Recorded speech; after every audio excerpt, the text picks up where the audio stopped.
Good morning students, welcome to the TSN school. हम पढ़ रहे थे पाठ 7 जो कि आपकी पाठ्य पुस्तक बसंत भाग 3 से लिया गया है और जिसका शीर्षक है क्या निराश हुआ जाए। इसके लेखक हैं आचार्य हजारी प्रसाद द्विवेदी। अब तक हमने इस पाठ में पढ़ा कि लेखक उन दिनों जब हमारा देश आज़ाद हुआ था उस समय की घटनाओं के बारे में, उस समय का जो वातावरण देश में था उसके बारे में चिंतित होते हैं। आए दिन अखबारों में जो समाचार पढ़ने को मिलते हैं और जो माहौल देश का उस समय था उसके बारे में चिंतित होते हैं और सोचते हैं कि क्या यह वही भारत है जिसका सपना हमारे महापुरुषों ने, हमारे जो नेता हुए हैं, जो महापुरुष हुए हमारे देश के, जो विद्वान लोग हुए हैं, उन्होंने देखा था।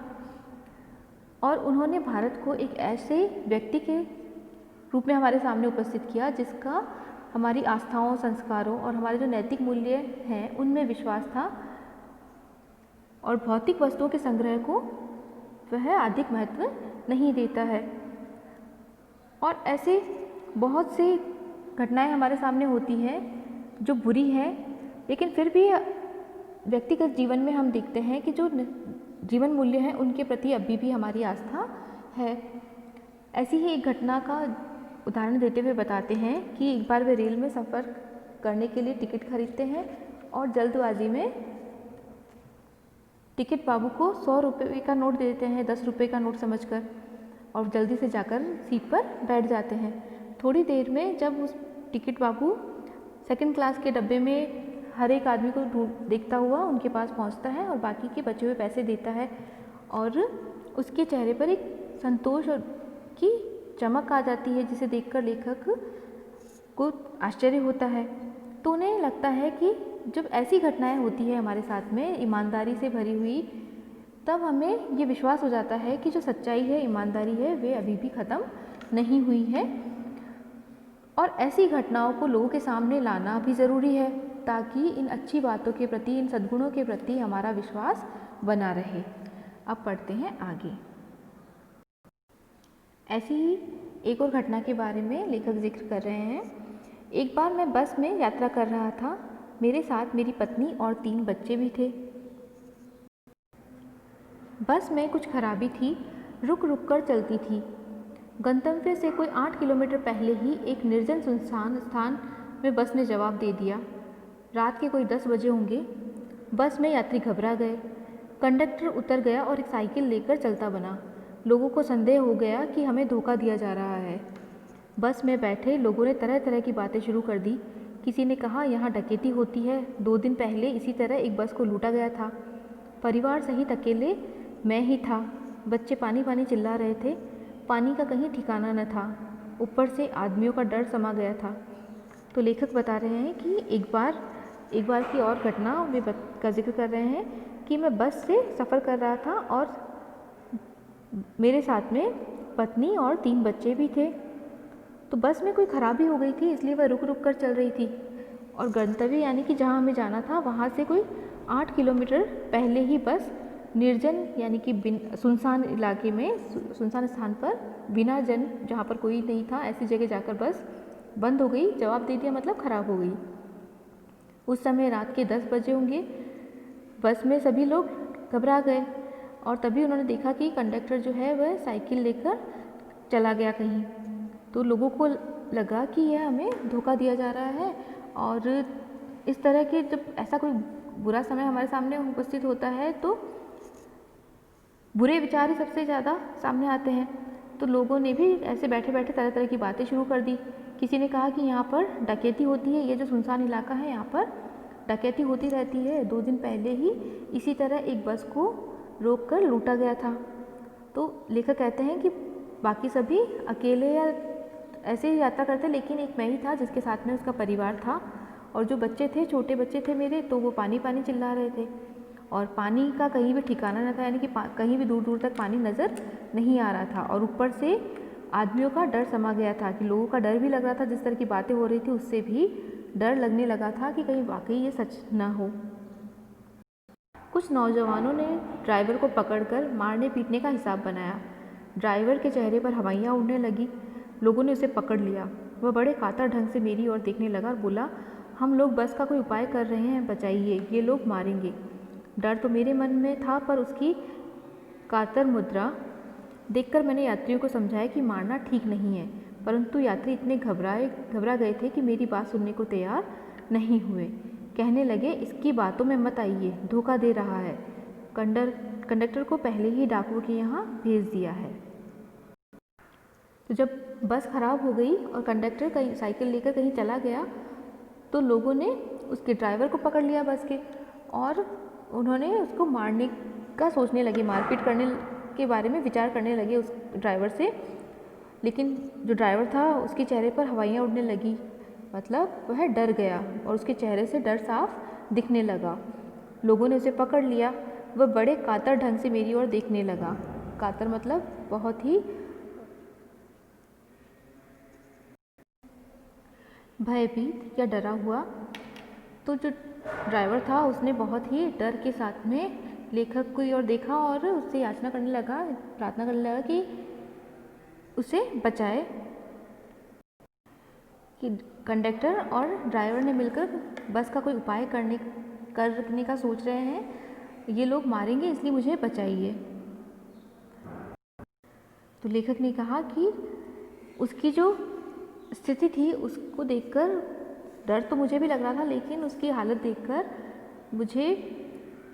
मैंने उसको बचाना चाहा और यात्रियों को समझाया कि मारना गलत बात है, मारना कोई उपाय नहीं है, ठीक नहीं है मारना। लेकिन यात्री भी जो थे बस के, वो भी बहुत डरे हुए थे, इसलिए वो भी बात सुनने को तैयार नहीं थे उस लेखक की, और कहने लगे कि इसकी बातों में मत आइए, धोखा दे रहा है, कंडक्टर को पहले ही डाकुओं के यहाँ भेज दिया है। उन्हें ये विश्वास हो गया था कि ज़रूर ये हमें लूटना चाहता है, इसीलिए कंडक्टर को कहीं भेज दिया है और हमें बातों में उलझाकर और लूटना चाहता है, या इस तरह से हमारे साथ धोखा करना चाह रहा है, तो इसकी बातों में विश्वास मत करो। लेखक को भी उन्होंने बोला कि आप भी इसकी बातों में विश्वास मत करो, हो सकता है कि ये इसने कंडक्टर को पहले ही डाकुओं के पास भेज दिया है और कभी भी कुछ भी हो सकता है। अब आगे, मैं भी बहुत भयभीत था, पर ड्राइवर को किसी तरह मारपीट से बचाया। 1.5-2 घंटे बीत गए। मेरे बच्चे भोजन और पानी के लिए व्याकुल थे। मेरी और पत्नी की हालत बुरी थी। लोगों ने ड्राइवर को मारा तो नहीं, पर उसे बस से उतारकर एक जगह घेर कर रखा। कोई भी दुर्घटना होती तो पहले ड्राइवर को समाप्त कर देना उन्हें उचित जान पड़ा। मेरे गिड़गिड़ाने का कोई विशेष असर नहीं पड़ा। इसी समय क्या देखता हूँ कि एक खाली बस चली आ रही है और उस समय हमारा बस कंडक्टर भी बैठा हुआ है उस पर। उसने आते ही कहा, अड्डे से नई बस लाया हूँ, इस बस पर बैठिए, वह बस चलने लायक नहीं है।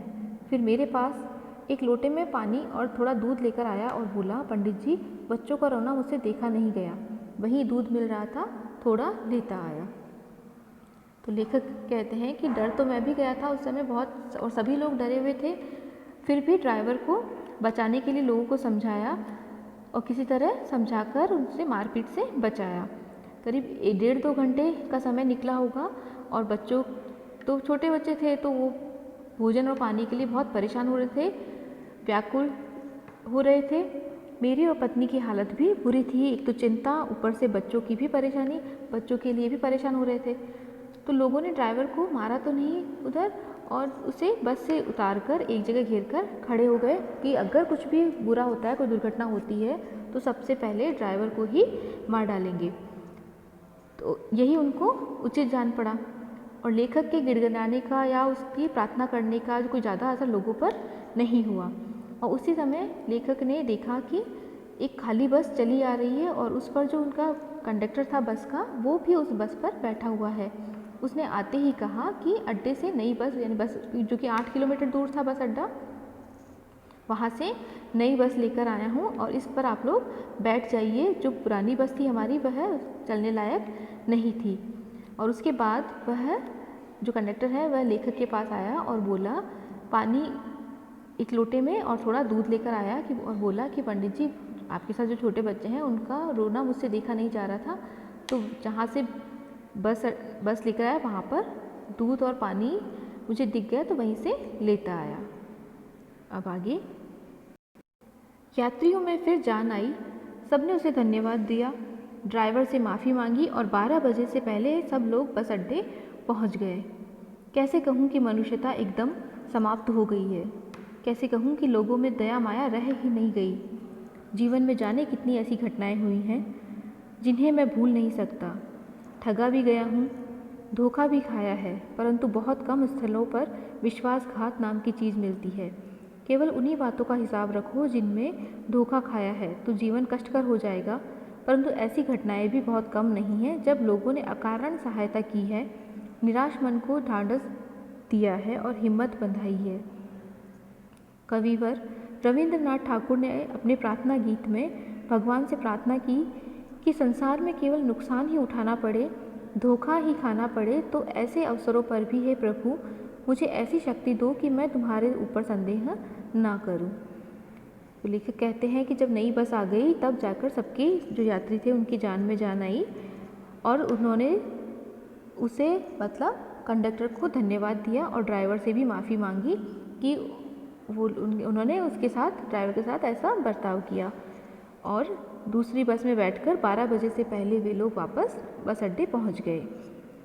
तो लेखक कहते हैं कि कैसे कहूँ कि मनुष्यता समाप्त हो गई है एकदम से, कि जब ऐसी घटनाएं हमारे साथ होती है जिसमें अच्छाई होती है, हमारा भला छुपा होता है, कोई हमारी सहायता करता है, तब मनुष्यता पर से विश्वास नहीं उठता, बल्कि मन ये मानने को कि मानता नहीं कि मनुष्यता एकदम से समाप्त हो गई है। और कैसे कहूँ कि लोगों में दया माया रह ही नहीं गई, कि लोग इतने निर्दय हो गए हैं कि उनमें दया माया नहीं रह गई है। जीवन में जाने कितनी ऐसी घटनाएं हुई हैं जिन्हें मैं भूल नहीं सकता, जो हमारे अच्छे या भले के लिए हमारे साथ हुई हैं, जो लोगों ने हमारे से सहायता की है हमारी। ऐसी भी बहुत सी घटनाएं हुई हैं जिनको हम भूल नहीं पाते। ठगा भी गया हूँ, धोखा भी खाया है, परंतु बहुत कम स्थलों पर विश्वासघात नाम की चीज़ मिलती है। घटनाएं होती हैं, बुरी घटनाएं सबके साथ होती है, धोखाधड़ी की, ठगी की, और कई बार विश्वासघात भी मिलता है। तो केवल उन्हीं बातों का हिसाब रखो जिनमें धोखा खाया है तो जीवन कष्टकर हो जाएगा। जब हमारे साथ कुछ बुरा होता है और हम सिर्फ बुरा का ही ध्यान रखें और जिसने हमारे साथ बुरा किया है सिर्फ हम यही सोचें, तो जीवन जो है हमारा बहुत ही कष्टकर हो जाएगा, दुखी हो जाएगा। परंतु ऐसी घटनाएं भी बहुत कम नहीं हैं जब लोगों ने अकारण सहायता की, निराश मन को ढांढस दिया और हिम्मत बंधाई।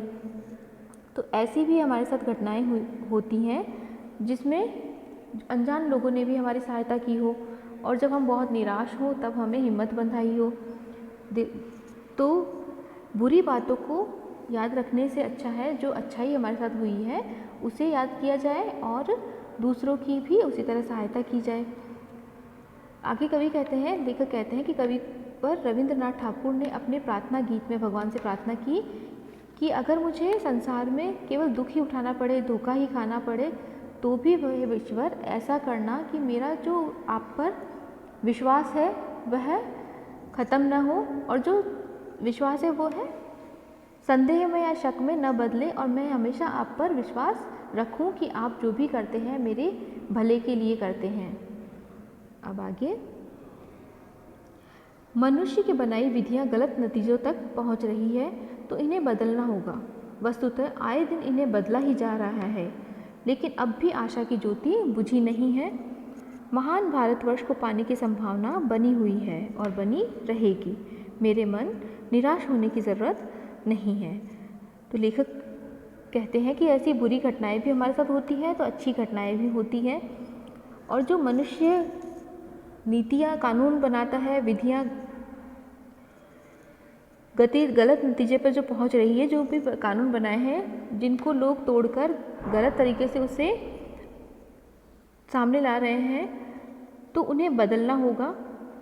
और आए दिन इन्हें बदला भी जा रहा है, लेकिन अब भी आशा की ज्योति बुझी नहीं है, और जो देश के प्रति हमारी आस्था है वह भी अभी ख़त्म नहीं हुई है।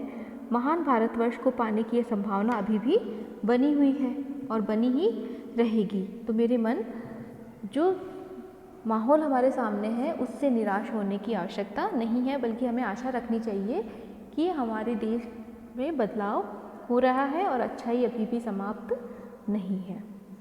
नहीं हुई है। तो ये था पाठ क्या निराश हुआ जाए।